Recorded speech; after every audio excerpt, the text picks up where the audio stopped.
Hello everyone, I'm the Pastor Tamaka, Apostolic Believers of Christ International, YouTube channel. Before we like, share, subscribe, and post notification bell for update every day the new videos. Thank you so much. God bless us all. Magandang umaga po sa lahat, sa ating mga viewers, listeners dito po sa ating YouTube channel, Facebook. Naway ang kapayapaan at habag diyan ng Diyos ay sumasa atin sa magitan ng ating Panginoon Kristo. Ito po yung Pastor Tamaka, Apostolic Believers of Christ International, mga kapatid sa oras na ito. Una sa lahat, magpasalamat tayo sa Panginoon. Today is April 20, 2024. Now mga kapatid, this is the day that the Lord has made. Rejoice unto God because God is good all the time. Mga kapatid, magpasalamat naman tayo sa bagong araw na naman. At lahat po nagdiriwang ng karawan, happy birthday po sa lahat.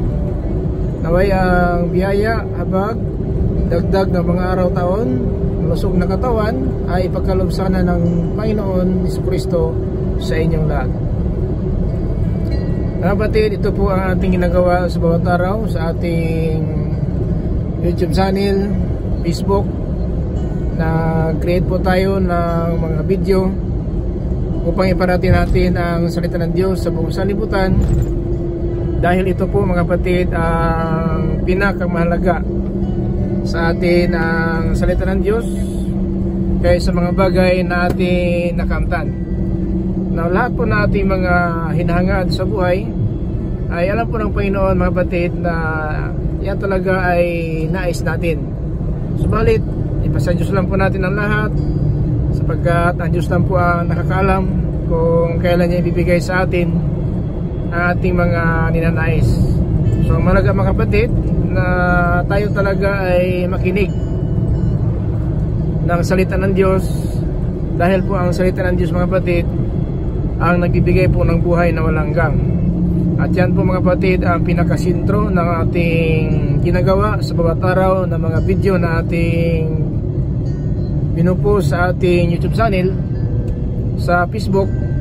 Ito talaga ay pinagsikapan natin na makapag-post tayo sa bawat araw ng mga video tungkol po ng salita ng Diyos, para po na kahit paano na marami tayong matutunan at maging anak tayo ng Diyos. Dahil po mga kapatid sa salita ng Diyos, dito po tayo naging anak, no, sa salita ng Diyos, hindi po sa ating relihiyon. Dahil ang sinabi Biblia mga kapatid na tayo po talaga ay ipinanganak mga kapatid, ayon po sa sulat ni Apostol Pedro sa 1 Peter chapter 2 verse 1, na tayo po ay mga anak, no, mga kapatid ng Diyos. Kaya talikuran natin ang ating mga masamang pamumuhay, kasi yan talaga ang pinakamahalaga, no, sa lahat ng panahon ng ating buhay, ay talagang malaman natin, hallelujah, na tayo po ay pinili ng Diyos mga kapatid. Kaya ito ay ginagawa talaga natin, ang pagsaliksik ng kasulatan, para po na tayo po ay makakaalam na mga anak ng Diyos, na talikuran na po natin ang makamundong pamuhay. Pakinggan natin sa 1 Peter chapter 2 verse 1. Dahil ipinanganak na kayong muli, talikuran nyo na ang lahat ng uri ng kasamaan, pandaraya, pagkukunwari, pagkainggit, at lahat ng paninirang puri. So yan mga kapatid, dahil pinanganak tayo muli, so yan talaga ang kailangan natin, no? Kailangan natin na malaman na ito talaga ay paano tayo maging anak ng Diyos sa ating pong mga kapatid, pakikinig po ng salita niya, no? Kasi pinili tayo ng Diyos Ama, noon pa ay maging anak na niya tayo sa magitan ng banal na Espiritu, para sundin natin ang mga aral ng ating Panginoong Kristo, na sapagkat ininis na po tayo sa ating mga kasalanan sa magitan po kanyang dugo mga kapatid. So dito tayo naging anak mga kapatid sa kanyang kamatayan sa cross, para magkaisa po tayo sa kanyang kamatayan at maging anak na po tayo ng Diyos. Sapagkat pinili tayo ng Diyos mga kapatid mula pa na pasimula, mga kapatid, ay hiniringan po tayo ng Diyos. At dito mag-anak mga kapatid, sa pagitan po ng salita ng Diyos ay binigyan po tayo na pagkataon na tayo talaga ay makaalam ng katotohanan, sapagkat pinili na tayo mga kapatid. Tandaan po natin sa 1 Peter chapter 1 verse 2. Hindi na kayo ng Diyos Ama noon pa para maging mga anak niya sa pamamagitan ng banal na Espiritu, para sundin niyo si Jesucristo at upang linisin kayo sa mga kasalanan niyo sa pamamagitan ng kanyang dugo. Sumain niyo nawa ang higit pang biyaya at kapayapaan. Amen. So mga kapatid, sa pagitan po ng kanyang dugo, dilinis po tayo sa ating mga kasalanan. Ayan mga kapatid, ating pinapangaral halos bawat araw na parating natin itong kapatawaran, sapagkat lahat ng tao talaga ay nagkasala at walang matuwid sa lupa na gumagawa ng katuwiran hindi po magkasala. Tanda po natin yan. Kaya para hindi po tayo umasa ng katuwiran natin, kaya pinapaalam po ito sapagkat ang Biblia nagpasabi na walang taong gumawa ng matuwid dito po sa lupa na hindi po siya magkasala. Kaya yan ang pinaka sentro ng buhay natin. Malaman natin paano mapatawad tayo sa ating makasalanan. Ecclesiastes kung mangaral, kabanata 7, talata 20. Wala ni isang tao rito sa mundo ang laging gumagawa ng mabuti at hindi nagkakasala. So yan mga kapatid, tanda po natin yan na ang nais ng Panginoon din na sana ituwid tayo sa ating pamumuhay, pero hindi may iwasan talaga sapagkat mismo ang tao naman din ang humanap ng sarili niyang paraan na talagang magkasala tayo kung hindi natin sundin ang paraan ng Diyos. Kung paraan ng tao ang susundin niya, magkasala pa rin. Pero ang paraan ng Diyos sundin natin, so maiwasan natin ang pagkasala. Kasi sinabi po sa Ecclesiastes kung mangaral, kabanata 7, talata 20, ganito po ang sinabi po ng sulat ni Haring Solomon. Higit sa lahat, ito ang nalaman ko. Ginawa ng Diyos ang tao na matuwid, pero nag-iisip ang tao ng maraming paraan para maging masama. So yan po mga kapatid. So ang plano ng Diyos, gawin ang tao na matuwid. Pero minsan kasi ang tao nag-isip ng maraming paraan para magkasala. So tulad ng pagnanakaw na labag naman kasulatan sa banal na aklat, ang pagnanakaw hindi po talaga yan maganda sa paningin ng Diyos. Nangalon niya, nakiapid, naglalasing, nagsibasniusan, mga ibayo tumboy, pagtunghayaw, nira ng kapwa, naglalasing, at nagsinungaling. So, yun po. Nakasulat sa Biblia ang mga kapatid para maiwasan natin. Pero kung ang tao sumarap ng sariling kata, kung sa kanya sarili na sabihin natin kaisipan, ang sundin niya ang kanyang naisip, magkasala talaga tayo. Kasi ito sinabi talaga ni Haring Solomon mga kapatid. Sa Ecclesiastes mangaral, kabanata 7, talata 20. Higit sa lahat, ito ang nalaman ko. Ginawa ng Diyos ang tao na matuwid, pero nag-iisip ang tao ng maraming paraan para maging masama. So yan mga kapatid. So ikaw, kapag ang paraan natin po hindi po paraan ng Diyos ang ating ginagawa, so magkasala talaga tayo. Kaya ito po ang dapat natin malaman, na sa bawat araw dapat ito ang ating gagawin. Dapat gawin natin ang nararapat po tungkol po sa pakikinig ng salita ng Diyos. At ito ating ginagawa mga kapatid dahil tayo mga anak ng Diyos, dapat talikuran na natin mga kapatid ang ating mga pamumuhay na hindi po nakabuti sa paningin ng Diyos. Kasi yan lang po mga kapatid ang nais ng Panginoon, na gawin tayong matuwid. Na paano maging matuwid po tayo, na ang ating ginagawa yung sarili nating kata, kung sarili nating plano, desisyon. So hindi tayo maging karapat-dapat yan, kasi tayo humanap ng sariling kata, hindi po plano ng Diyos ang ginagawa natin. So gawin lang po natin ang kalooban ng Diyos, ano man ang ating kahantungan sa salimutan na ito, sapagkat ang mga anak talaga ay tumalikod na po sa pamuhay na makasalimutan. Ayon po sa 1 Peter chapter 2 verse 1, ating key-verse. Dahil ipinanganak na kayong muli, talikuran nyo na ang lahat ng uri ng kasamaan, pandaraya, pagkukunwari, pagkainggit, at lahat ng paninirang puri. Ayan mga kapatid, no? So yan po ang ibig sabihin. Hindi pwede mga kapatid na Christian ako, may alam akong salita ng Diyos, Pero ang ating pamuhay, nanira ng kapwa, nanira ng puri ng kapwa. Diba? Mayroong binabansagan sa libutan ngayon, marites-marites. So ano po yung tinawag na marites-marites? Mga chismuso po yan, mga kapatid. No? Hindi po talaga yan na pamuhay ay maganda. Kasi kaya nga binansagan ng marites kasi nakikialam po, no? Nakikialam po ng buhay ng may buhay na ang kanilang sariling buhay hindi nila pinakialaman at hindi nila tinitingnan. So ganun po ang sanlibutan. Kaya mga anak tayo ng Diyos. So kailan tayo maging anak ng Diyos? Mga kapatid, ito po yung sumagitan ng salita ng Diyos, mga kapatid, ay naging anak po tayo.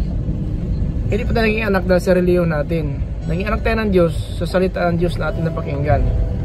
Kaya dapat natin maintindihan, mga kapatid, kasi dapat alam natin ito. Kasi mahirap na, mga kapatid, na umasa po tayo ng kaligtasan pero hindi po natin nalalaman kung ano ang tama na pamumuhay. So dapat lang, mga kapatid, na ito pagiging anak natin, sabi po sa Santiago chapter 1 verse 18 na ipinanganak tayo, mga kapatid, ng sumagitan ng ating pakikinig at panampalataya ng salita ng Diyos. Santiago 1:18, ganito, mga kapatid, ang sinabi ng Biblia na ipinanganak tayo, no? Hindi, mga kapatid. Ayon sa kanyang kalooban, ginawa niya tayong mga anak niya sa pamamagitan ng pagkilala natin sa katotohanan upang maging higit tayo sa lahat ng nilikha niya. Diba? So, sa pamamagitan na ating pakinig ng katotohanan, so sa salita ng Diyos, naging anak po tayo. Kasi ang salita, katotohanan po. So, pagkita ng salita ng Diyos ay ipinanganak tayo. So, kaya yun po ang ating inaasahan at nanalig po tayo ng salita ng Diyos na totoo talaga. Kasi ipinanganak na tayo sa kanyang salita. So, napakahalaga, mga kapatid, na malaman po natin na ito po ay nagbigay sa atin ng katatagan ng panampalataya po natin. Kasi ito po talaga ay nais ng Panginoon, magkaisa po tayo, no, sa pag-asa na ito. At alam na po ng Diyos na tayo po talaga ay nangailangan ng mga bawat araw na ating hinahangad, ating mga pinansyal. Pero hindi po dyan lang po tayo pinagpala ng Diyos sa mga kapatid bagay na ating hinahangad, kundi na ang pagpapala ng Diyos hanggang po sa pangalawang buhay, kapatid. Tandaan po natin yan. Hanggang po sa pangalawang buhay ay talagang inaasahan po natin ang buhay na walang hanggang dahil maasahan ng Diyos na nagtawag po sa atin. Kaya po ang dahilan na binigyan tayo ng halimbawa ng Panginoon para po na tayo susunod po, no, sa halimbawa niya. Ito yung sinabi po na Bananaklat dito po sa chapter 2 verse 21. Mga pagdurusa ni Kristo para sa atin ang halimbawang dapat nating tularan. Ito ang dahilan kung bakit tayo tinawag, para tularan natin ang buhay ni Kristo. Hindi siya nagkasala o nagsinungaling man. Yan po, mga kapatid. Tularan natin si Kristo, hindi siya nagkasala o nagsinungaling man. So paano na ating pumuhay sinungaling, makasalanan? So hindi natin tinularan si Kristo. Malayo po tayo sa pagkamit ng buhay na walang hanggang, sapagkat malayo po ang ating pamumuhay kay Kristo. Si Kristo hindi nagsinungaling, hindi nagkasala kailanman. Na ngayon, may tayong makasalanan, sinungaling po tayo. So, baguhin na po natin ang direksyon ng ating pamumuhay. Iwasan na magsinungaling, iwasan na magkasala, para matularan natin si Kristo sa kanyang pamumuhay. So, hindi pa huli ang lahat. Habang buhay pa tayo, may pag-asa. Kasi minsan po talaga ay ang ating panampalataya, minsan, mga kapatid, hindi po na natin na tinapakita po sa libutan. Tabunan po ito na ating suliranin, ating panampalataya. So, kasi ang diablo, ganun talaga. Palagi ang diablo nakapaligid lang sa ating pamamahay at naghanap ng malalapa. So malalapa talaga tayo kung wala po tayong alam ng salita ng Diyos. Kasi ang diablo talaga parang leon na umuungal. Ayon po sa 1 Peter chapter 5:8, no? Chapter 5 verse 8, na ang dyablo umaaligid lang sa ating pamamahay at naghanap ng malalapa. Kaya malalapa talaga tayo kung kulang tayo ng sandata, sapagkat ang sandata ng Diyos kinakailangan natin yan dalhin sa bawat araw. Kasi ang dyablo bawat araw talaga ay hindi pa siya natutulog na nais magligaw ng kaluluwa ng tao papunta sa impyerno, dahil yun talaga ang kanyang trono, ang impyerno na kanyang pupuntahan. So mahirap na mga kapatid, no, na tayo po umaasa. Mga kapatid, tanda po natin, itong pag-asa natin ang kaligtasan, alam po ng Diyos na talagang gano'n na lang ating hinahangad na ang kaligtasan talaga. Pero mga kapatid, ang kaligtasan na ito, hindi natin makamtan ito kung hindi po natin alam ang salita ng Diyos. So tularan natin si Kristo, na tayo mga anak ng Diyos. Yun talaga ang ating nais, na sana po na maalaman natin ang buong katotohanan kung ano ang pamumuhay na dapat nating ikabubuhay sa salibutan na ito. Na walang iba mga kapatid na ating pamumuhay, kailangan po na sundin natin ang Panginoon Kristo, sapagkat nag-iwan siya ng halimbawa sa atin. Ang sinabi ng mga banal na aklat, ang mga pagdurusa ng Kristo para sa atin ang halimbawang dapat nating tularan. Ito ang dahilan kung bakit tayo itinawag para tularan natin ang buhay ni Kristo. Hindi siya nagkasala o nagsinungaling man. So dapat iwasan natin ang pagsinungaling, iwasan ang kasalanan, dahil si Kristo po wala siyang kasalanan. Alam naman natin na sinabi ng Panginoon sa Mateo in chapter 12:31 na lahat ng kasalanan tayo mapatawad. Kasi ang dahilan na naparito siya ipinako sa cross para lang po mapatawad tayo sa ating mga kasalanan. So wala siyang kasalanan, pero naipako siya sa cross dahil po sa ating pagkamakasalanan. Dito mga kapatid sa 1 Peter chapter 3:18, sapagkat si Kristo nga'y pinatay kahit wala siyang kasalanan, at minsan lang siya namatay para sa ipagpatawad ng ating makasalanan. Siya na walang kasalanan ay pinatay alang-alang sa atin na mga makasalanan, para madala tayo sa Diyos. Pinatay siya sa laman, pero binuhay siya sa espiritu. Ang purpose pala namatay siya para madala tayo sa kanyang kalwalhatian.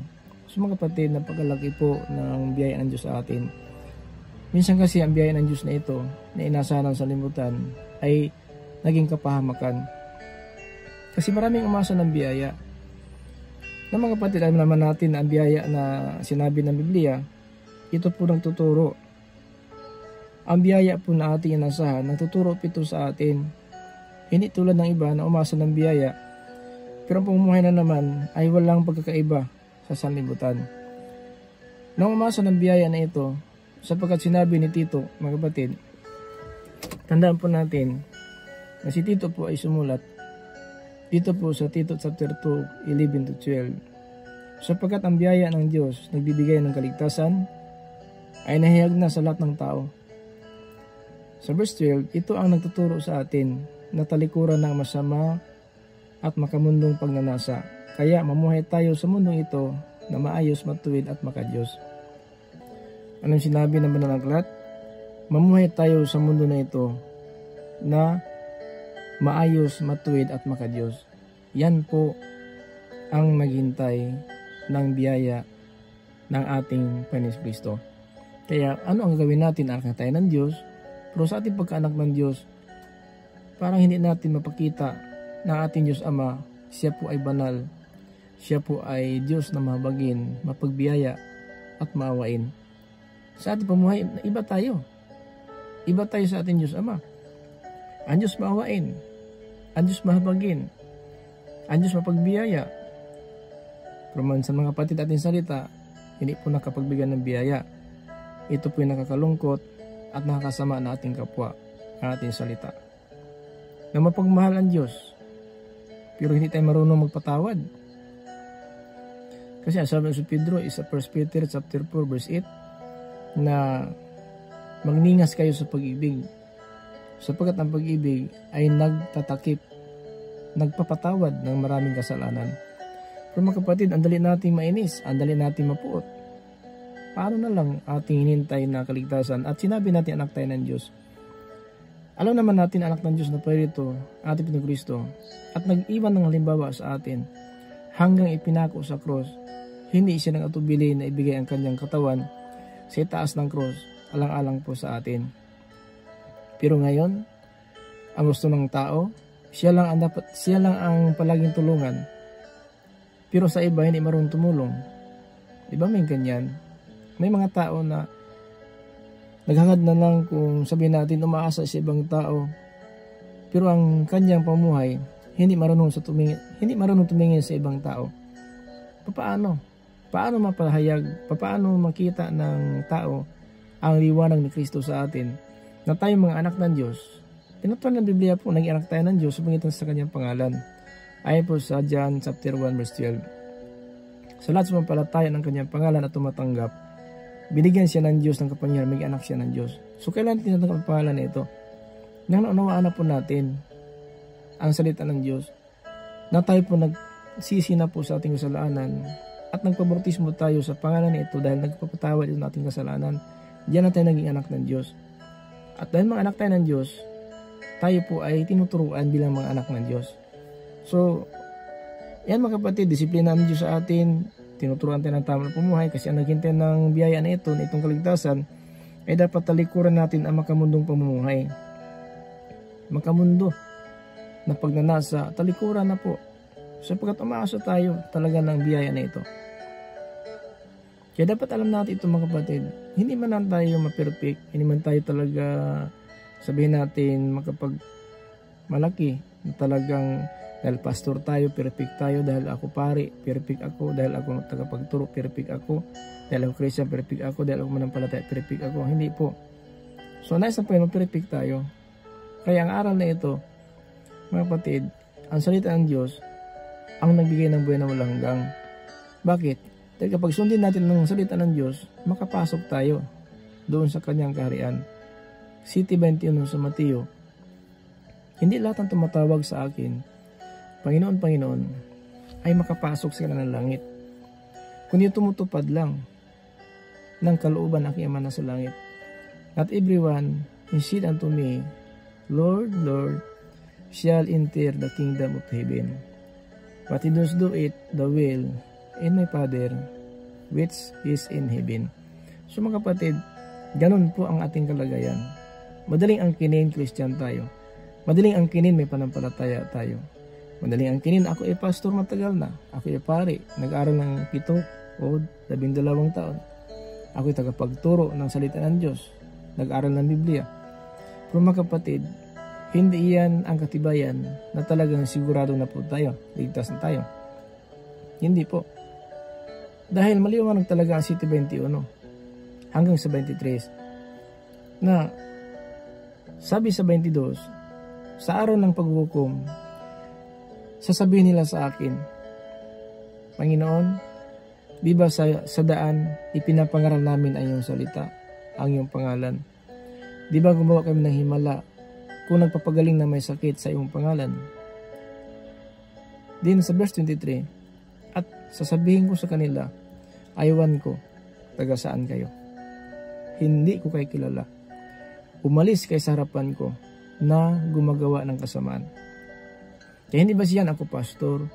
Hindi ba siyan ako pare, tagapagturo, Christian, manampalataya? Kasi ang ating pagkapastor, ito po ay kaloob ng Diyos at dapat ipakita natin sa mata ng tao, sa mata ng Diyos, pastor tayo. Huwag sabihin pastor tayo, pero napuot naman ating mga kapwa. No? Hindi pwede. So dapat ating pagkapastor, ating pagka-Christian, ating panampalataya, at pari ba, tagapagturo, kasi isa lang po ang purpose ng Panginoon. Nagbigay siya ng kaloob ng mga tao. Una, mga apostol. Pangalawa, ang propeta. Itong tagapagturo. Itong guro. Pastor. Itong pangasiwa na iglesia. Itong tumutulong sa loob ng simbahan. Tulad ng mga drum set, guitar, keyboard, bass, bulaklak, kortina, nagwawalis, nagsasaing. Iba-iba po ang kaloob ng Diyos sa kanyang iglesia, sa kanyang ministry. So kaya mga kapatid, ganun po tayo. Now, ito na ba ay kasiguruan talaga ating pumuhay? Talaga mayroon na ba talaga tayong kasiguruan? Totoo ba talaga na itong pamumuhay natin ay wala tayong something, no? So dapat alam natin ito mga kapatid. Kasi kung may something po ang pamumuhay natin, so wala tayong maipagmalaki. Kaya dahil mga anak tayo, ayon po sa ating keyboard sa 1 Peter chapter 2 verse 1, talikuran natin, no? Talikuran natin ang mga makamundong pamumuhay at sa itong panira ng puri na ating kapwa. Kasi ito po madali po ito magawa ng tao kapag wala po tayo alam ng salita ng Diyos, ay nakapanira tayo ng puri ng ating kapwa, no? Nakatingin tayo sa ating kapitbahay, pero ating sarili parang hindi natin nakita kung ito pala ay dapat walisan natin ating sarili kaysa ibang tao. Yan ay sinabi ng Panginoon. Nakikita mo ang puwing sa iyong kapwa, pero ang troso sa iyong mata ay hindi mo nakikita. So ganyan mga kapatid ang katayuan natin dito sa sanlibutan, na nakikialam tayo sa iba, pero ang ating sarili hindi natin napansin kung ano ating katayuan sa mata ng tao, sa mata ng Diyos. So yun po ang dapat natin malaman. Kailangan natin mga kapatid, mamuhay tayo talaga anak ng Diyos. Paano maging anak tayo ng Diyos? Na ating binabantayan ang ating mga pag-isip na sa ibang tao, wala po sa ating sarili kung ano tayo ngayon, no? Dapat mga kapatid malaman natin, kasi ayaw ng Panginoon talaga na umaasa tayo ng kaligtasan, pero ang ating pamumuhay hindi karapat dapat, no, sa mata ng Diyos. Kaya paghayaan mga kapatid na gano'n lang ang pamumuhay natin dito sa libutan. Puro na lang tayong pasaway. Tanda po natin, huwag tayong pasaway, kasi ayaw ng Diyos talaga.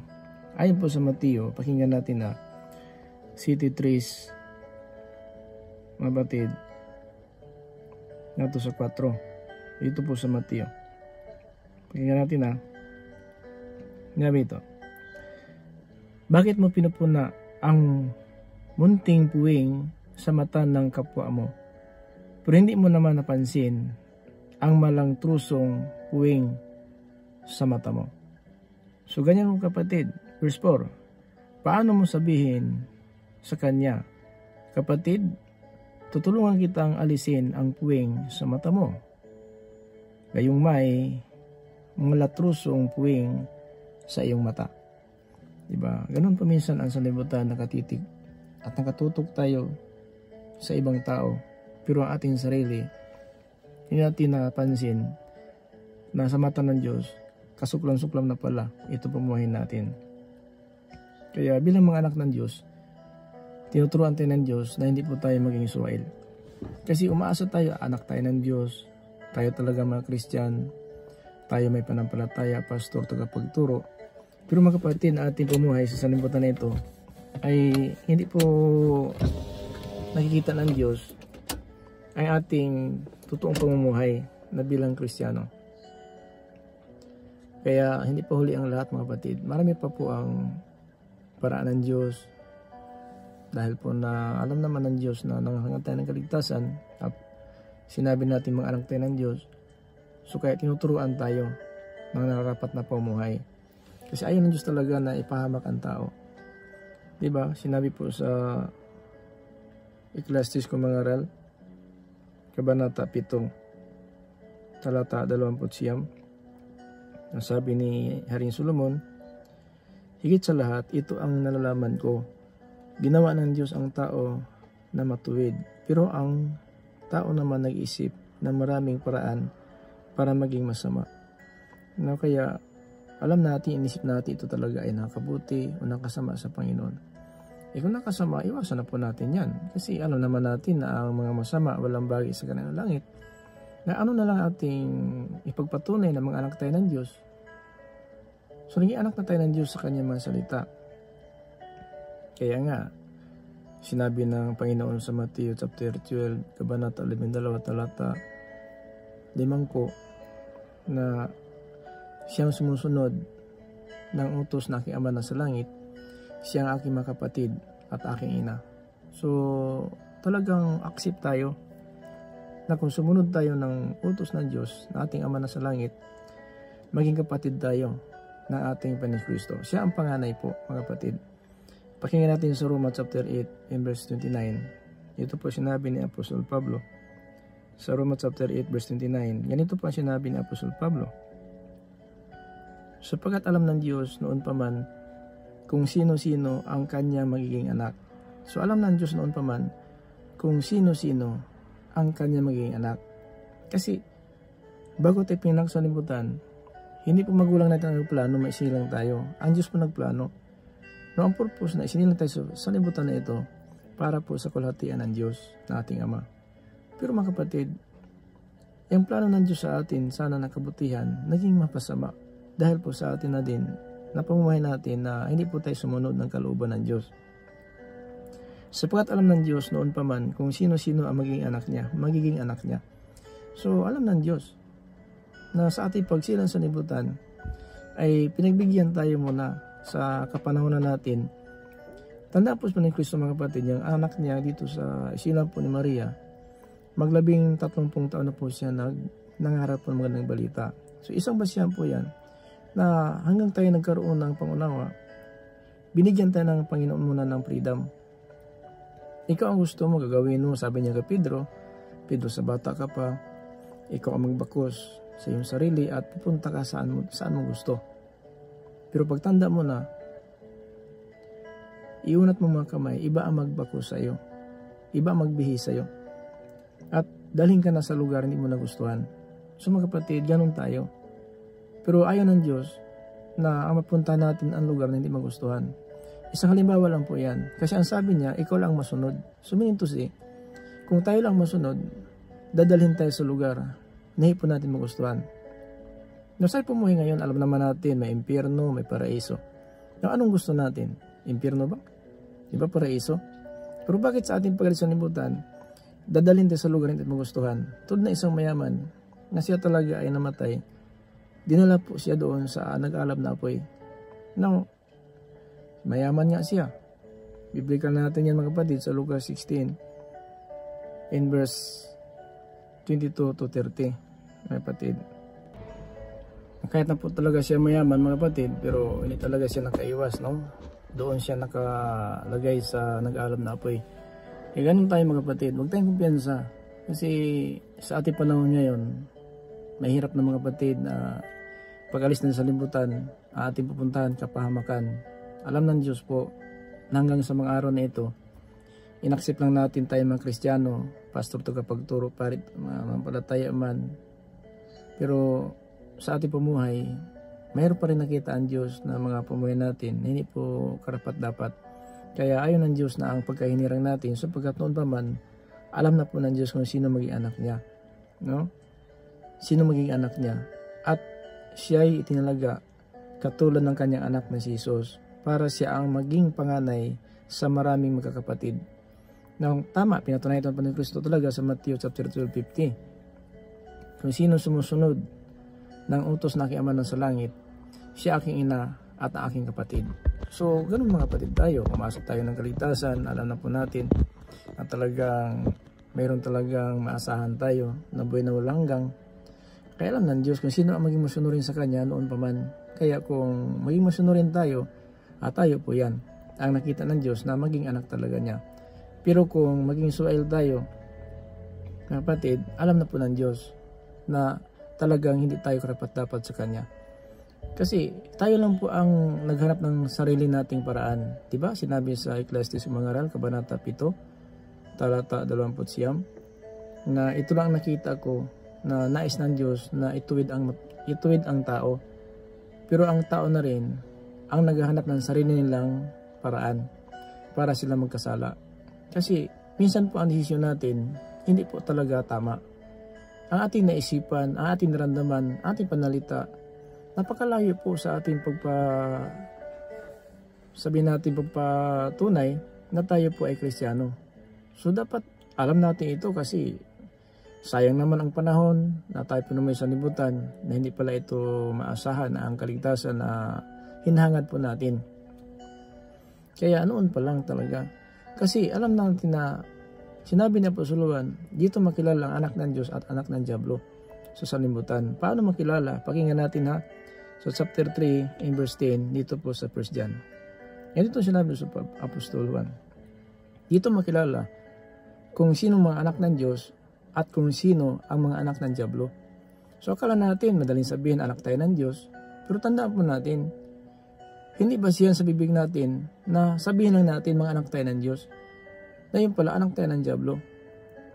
Kasi mahirap na mga kapatid, umaasa po tayo ng kaligtasan, umaasa tayo mga kapatid ng pagparito ng Panginoon na tayo talaga ay makasama niya sa kanyang kalwalhatian. Pero ang pamay natin mga kapatid, malayo naman, no, sa katotohanan. Kaya ito ginawa natin para po na tayo po ay hindi po tayo maparusahan.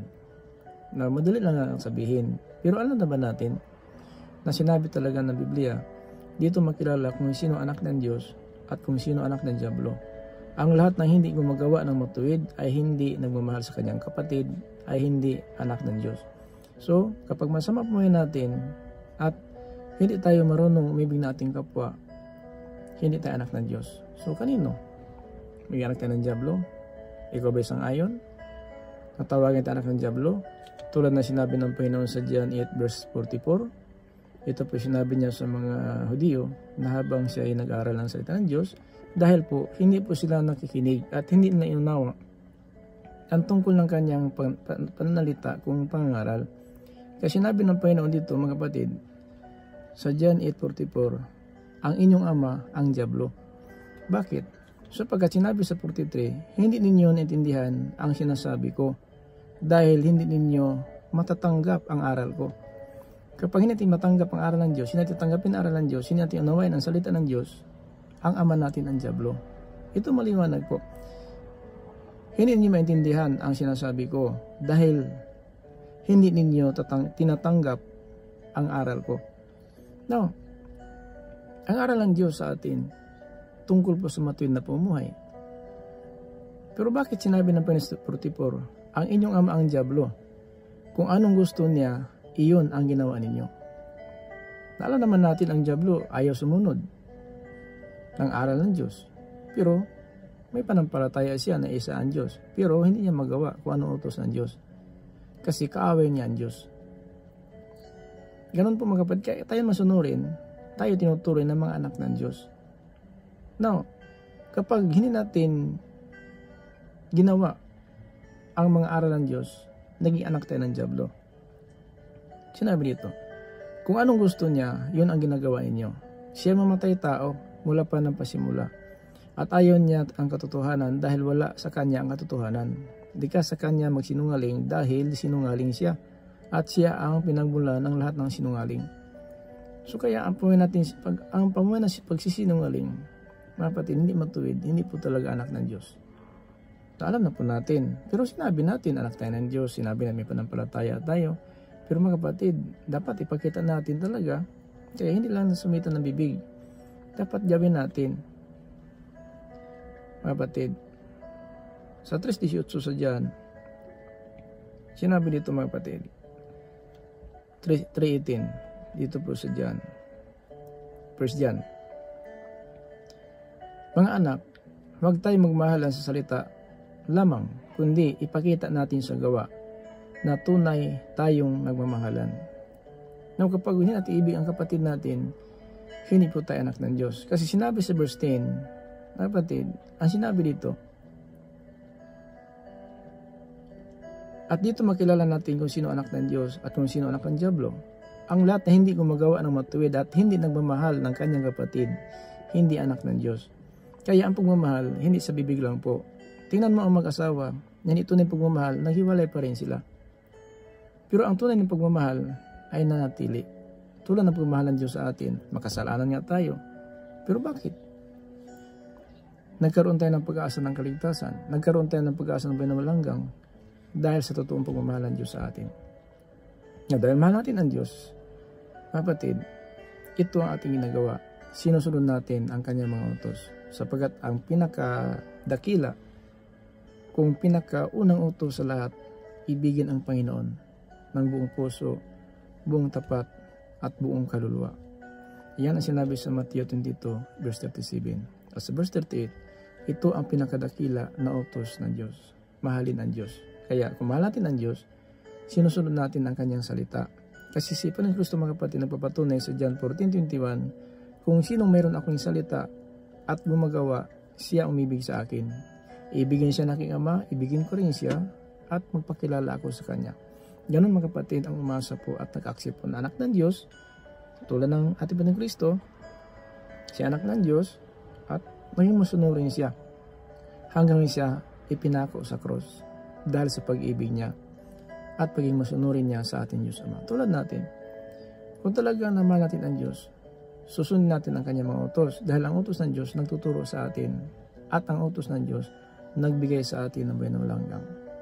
Kasi sinabi, mga kapatid, sa 2:29 dito po sa 1 John, ang sabi dito, alam ninyo na si Kristo ay matuwid, kaya makakasiguro kayo na ang lahat ng taong gumawa ng matuwid ay mga anak ng Diyos. Di ba? Paano sabihin matuwid tayo? Na ang mga tao mismo nagpapatunay sa ating pamumuhay na pasaway tayo. No? Pasaway tayo na lang ang sanhi na napupuot ang ating kapwa, napupuot ating anak, asawa, kapatid, mag-anak, dahil po sa ating pamumuhay na accept natin, anak tayo ng Diyos, Kristiyano po tayo, pero napakalayo po sa pamumuhay natin. Hindi natin mapakita sa mata ng Diyos, sa mata ng tao. Talaga namumuhay tayo sa liwanag. Bakit? Kailangan ipakita natin ang liwanag sa mga tao. Liwanag, pamumuhay po na katuwiran. Kasi ang liwanag, ito ang gawa ng matuwid. Sa Matthew chapter 5 in verse 16. Paliwanagin ninyo ang iyong liwanag sa mga tao upang makita nila ang matuwid ninyong gawa at parangalan niya ang inyong Ama na sa langit upang makita ang matuwid na gawa. So kung nais pakita natin ang liwanag sa mga tao, matuwid na gawa. Kasi ang matuwid na gawa, damit natin yan sa araw ng kasalan ng Kordero. Damit. Tanda po natin, hindi pwede harap tayo sa hukuman na hubad tayo. Ibig sabihin, hindi tayo makadamit. Kasi ang Matthew chapter 22 in verse 11 at 13, nang pumasok ang isang hari sa panuorin ng kasal, ito kasal ng Kordero, ibig sabihin ito, patalingaga po ito, pagkasal na ito po ang muling pagkabuhay. Nakita niya isang tao doon sa loob ng kasalan na isang panuhin, hindi nakadamit ng damit pang kasalan. Din sinabi ng hari, kaibigan, paano pumasok ka rito na hindi ka nakadamit ng damit pang kasalan? So, hindi nakaimik. Hindi nakasagot ang lalaki. Ganyan po, mga kapatid. Hindi pwede na haharap tayo sa hukuman, hubad tayo. Sapagkat hindi karapat-dapat sa langit ang hubad. So, ang gawa ng katuwiran, damit natin ito, puting damit, na ayon po sa Pahayag chapter 19 and verse 8, na ang damit na puti, ang matuwid na gawa ng mga pinagbanalan Diyos. Tayo po yan, loobin ng Diyos sana. Huwag natin hayaan na habang sa liputan tayo, mahawaan ang damit na ito. Ibig sabihin, huwag sabihin natin na tayo Christian, pastor ng palataya, palit ang pagturo, na namuhay tayo ng matuwid at namuhay tayo ng masama. Hindi pwede sa isang bukal magmumula ang isang dalawang klase ng tubig. Tubig tabang at tubig alat. Hindi pwede sa isang bukal. Ibig sabihin, sa ating bibig, hindi pwede manggagaling po ang mabuti at masama na ating pumuhay salita. Hindi pwede, mga kapatid. So dapat natin patunayan itong pagkristyano natin kung ano ang basihan. Now, pagpasok na hari, may isang tao na pumunta doon sa panuoy ng kasalan na walang damit. Now, sinabi niya, kaibigan, paano nakapunta ka dito na hindi ka nagdamit ng damit pang kasalan? Huwag hayaan, kapatid. Haharap tayo sa hukuman, hubad. Wala tayong damit para sa atin. So, saan tayo papunta? Impyerno. Kasi ang sabi sa 13, kaya sinabi na hari sa kanyang utusan, talian ninyo ang kamay at paa at itapon sa madilim doon sa labas, doon siya iiyak at mangangalit ang kanyang ngipin. Kaya kailangan natin itong matuwid na pamumuhay. Ito ang suot natin. Ito mga kapatid ang kasiguruan na karapat-dapat tayo sa pagharap sa hukuman. Kasi may damit tayo, gawa ng katuwiran. Sinabi ko na nga sa Pahayag 19 verse 8, na itong damit natin na puting-puti, gawa ito ng katuwiran. Bakit tayo kailangan magawa ng katuwiran? Hindi pwede walang damit kasi ito po isang halimbawa, isang talinghaga po ito. Pagpasok ng hari, mayroon isang tao na hindi nakadamit. Kaya itinapon po sa labas. Mga kapatid. Sinabi niya sa verse 13, kaya sinabi ng hari sa kanyang utusan, talian niyo ang kamay at paa at itapon sa dilim, doon sa labas, doon siya iiyak at mangangalit ang kanyang ngipin. Ganon tayo. Pag hindi natin alam ito, ang pamuhay Kristiyano, pamuhay na may kasiguruan ng kaligtasan. Anak tayo ng Diyos. Ating keyverse nga sa 1 Peter chapter 2 verse 1 na mga anak na tayo ng Diyos, mga kapatid. Dahil pinanganak tayo muli ng Diyos, talikuran ninyo ang lahat ng uri ng kasamaan, pandaraya, pagkunwari, pagkainggit at lahat ng paninira ng puri. Kasi mga anak na tayo ng Diyos. Ito, talikuran ang uri ng kasamaan, lahat ng uri ng kasamaan, lahat ng uri, hindi sinabi na basta lahat ng uri ng kasamaan, nakakasama sa pananita, nasama pag-iisip, masama po ating nalalaman, masama ating mga ginagawa. Huwag, talikuran na po yan, pandaraya, pagkunwari. Kasi ito pagkunwari, simba-simba lang ng linggo, simba-simba lang, so paglabas ng simbahan, wala pa rin. Disim pa rin ang ugali, disim pa rin pamuhay. So pagkunwari po yan, simba-simba, kaya minsan po, may kasabihan, simba-simba yun, ganun pa rin, di ba? Minsan po, yun mga tuwiran ng sanlibutan. At yun talaga napatunayan natin mismo sa ating mga pandinig, nasabi po ng tao yan. Simba-simba yan sila, pero ganun pa rin. Hindi pagkapatiwalaan ng mga sinasabi, mga sinungaling, nanira ng kapwa. Di ba? Ganun din ang... Ito po is a realidad ng sanlibutan. Mapakinggan po natin siguro sa ating pandinig. Siguro, napakinggan natin po yung ganyan na mga salita. Simba-simba, ganun pa rin. Simba, magkasala pa rin. Ginawa pong rason ng iba din. Ganun pa rin. Tingnan nyo sila, pari, pastor, tagapagturo. Christian daw sila. May panampalataya daw sila. Pero,